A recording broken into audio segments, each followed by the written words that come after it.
We continue reading from Bhagavad Gita as it is. We are on chapter 3, text 43.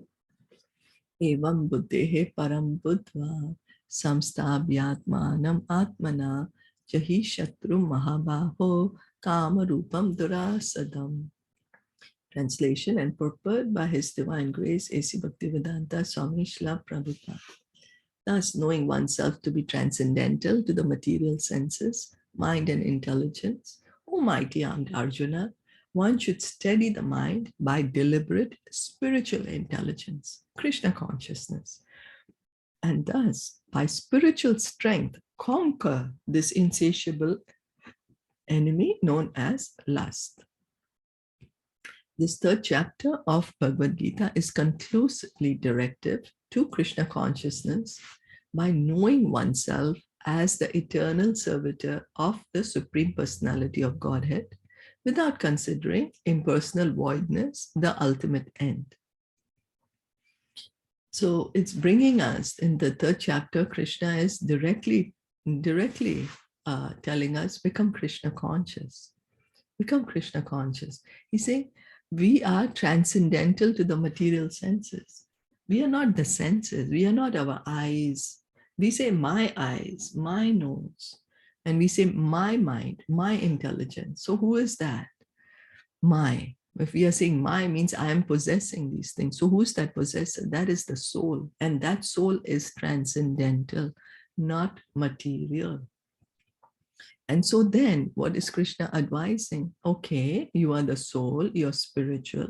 Now with spiritual intelligence, he's saying with spiritual intelligence means Krishna consciousness, means understanding, okay, I'm the soul. So what is my constitutional position? Then Krishna is telling Arjuna that with this spiritual intelligence, you will get spiritual strength. Because once we have the knowledge, once we get the pure knowledge, the true knowledge, then we get the strength, right? Knowledge is power. We get the power. And then what do we do with the power? Conquer this insatiable enemy known as lust.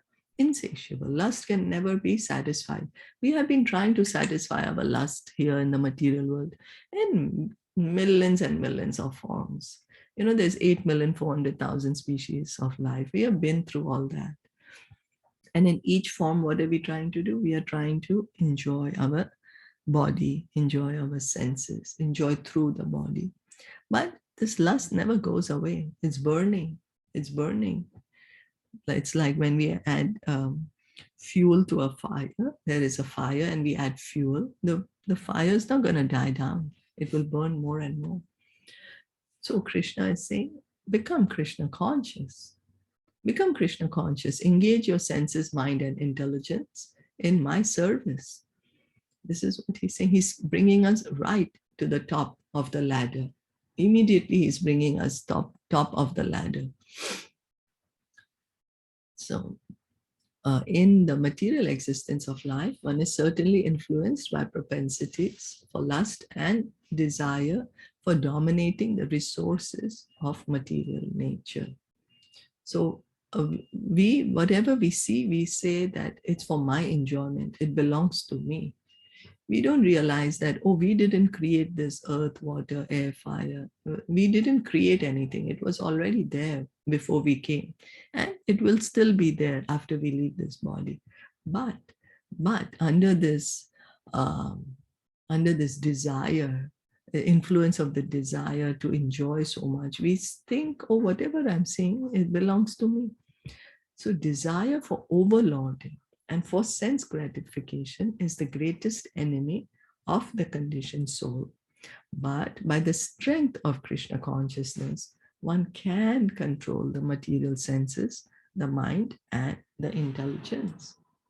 One may not give up work and prescribed duties all of a sudden, but by gradually developing Krishna consciousness, one can be situated in a transcendental position without being influenced by the material senses and the mind, by steady intelligence directed toward one's pure identity. So it's not that we have to give up what we are doing. No, we each have a certain position, a certain responsibility. We have our prescribed duties to perform. We have a position in society, whatever it may be. Whatever, we may be a child in the school, or we may be a housewife, we may be a bread earner of the family, whatever. We don't have to give those up. What do we have to do? We have to gradually develop our Krishna consciousness. And how do we do that? By hearing and chanting.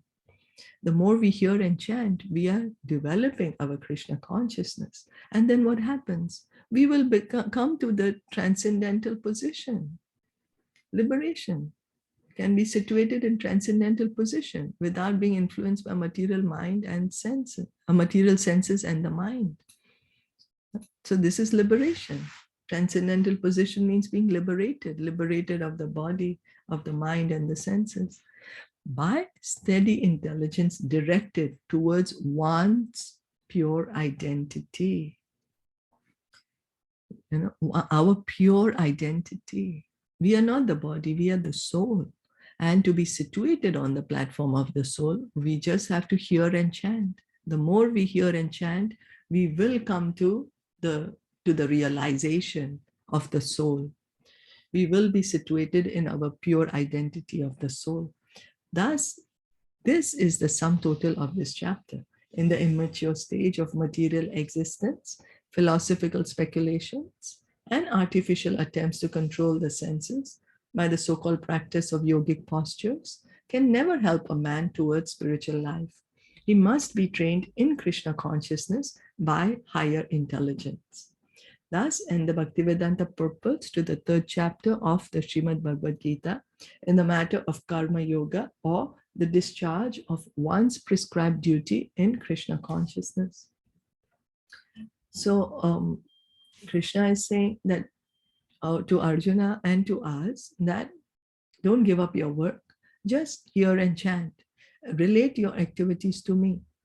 Connect your activities to me. This is what Krishna is saying. Work in a detached manner.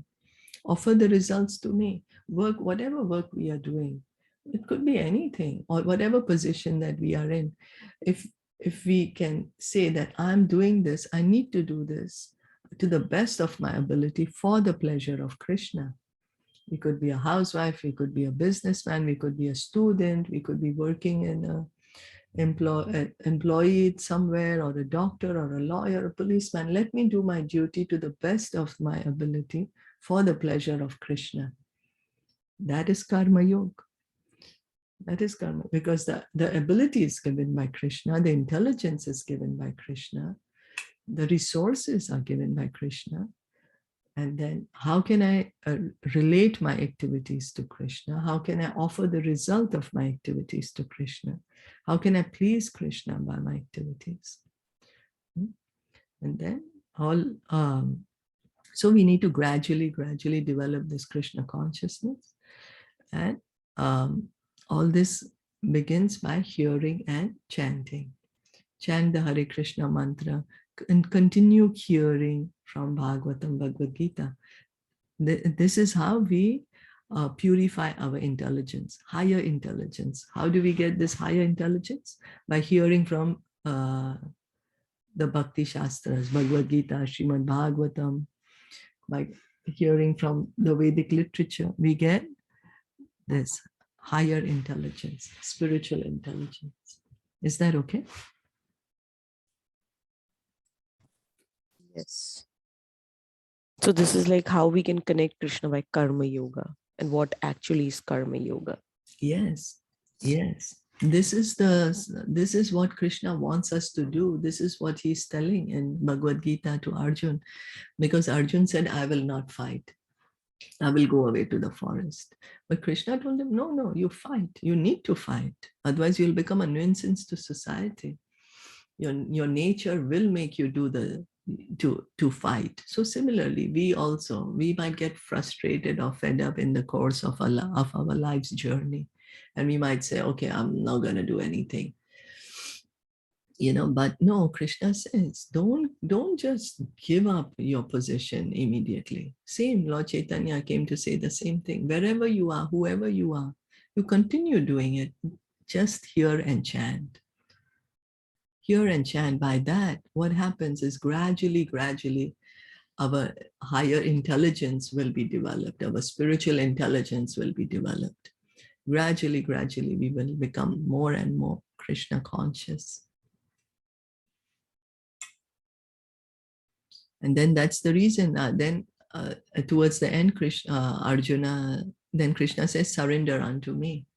So what is surrender unto me? So following Krishna's instructions, as he's saying in the Bhagavad Gita, right? Do whatever duty we have to do. And he says, think of me, offer obeisances to me. And Lord Chaitanya came to show us, how do we begin the surrender? Surrender begins by chanting the holy name.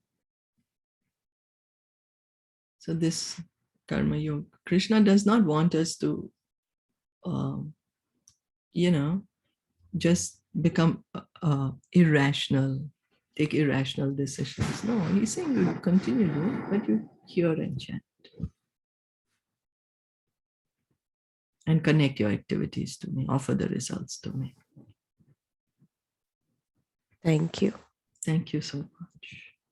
We'll stop here for today. Srimad Bhagavad Gita ki jai, Srila Prabhupada ki jai, Gaur Prem Nande Hari Bol. Thank you so much for listening and enjoying.